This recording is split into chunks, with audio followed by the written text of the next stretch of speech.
It was supposed to be just another ordinary day at Hyosan High School. A science lab, a curious student, a small bite from a hamster, a seemingly insignificant moment that would soon spiral into an unimaginable nightmare. The familiar scenes of high school life, laughter in the hallways, shared lunches, the drone of a lecture, are abruptly shattered by screams.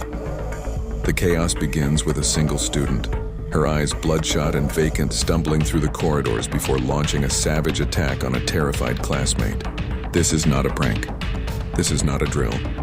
This is the end of the world as they know it, and their school has just become ground zero.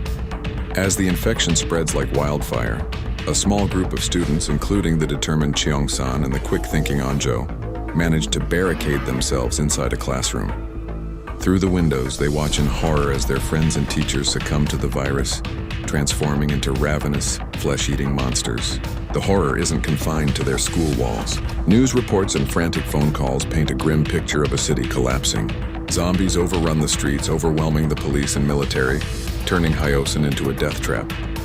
Inside the school, survival becomes a desperate moment-to-moment struggle. Friendships are tested, alliances are forged in the crucible of fear, and heartbreaking sacrifices must be made. Their fight is complicated by the emergence of Guinam, a vicious school bully who, even after being turned, retains a horrifying semblance of his intelligence and a relentless personal vendetta against Cheong-san, hunting him with terrifying single-mindedness.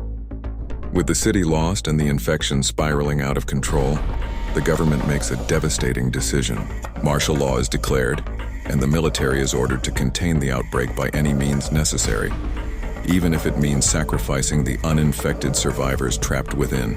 The students hear the roar of jets overhead as the city is firebombed, turning their already perilous environment into a fiery inferno.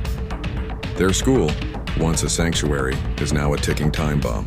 Under the hail of explosions, they make a desperate final dash for freedom, navigating through hordes of the undead and falling debris. This desperate escape culminates in a final brutal confrontation between Cheong-san and Guinam. Atop a teetering construction site, against a backdrop of the burning city, the two rivals engage in a fight to the death, a battle that encapsulates the raw, primal struggle for survival that has defined their ordeal. In the aftermath, the few who made it out alive stand on a distant, quiet hill, looking back at the smoking ruins of their hometown. The city is a graveyard, a silent monument to everything and everyone they have lost. The trauma is etched on their faces, their innocence incinerated along with their homes. In a final haunting scene, the group reunites with their class president, Namra, who has been infected but has managed to retain her humanity. Standing alone on a rooftop, she looks down at them with an unsettling calm, a hybrid being who no longer fully belongs to their world. Her existence serves as a quiet, somber reminder that even for the survivors, the nightmare is far from over. A new, uncertain chapter has just begun, and they will face it together, forever changed. Don't forget to like, subscribe, and hit that bell icon so you never miss a twist. Stay tuned to Reddit Tales Times for your daily dose of drama, laughs, and unbelievable stories.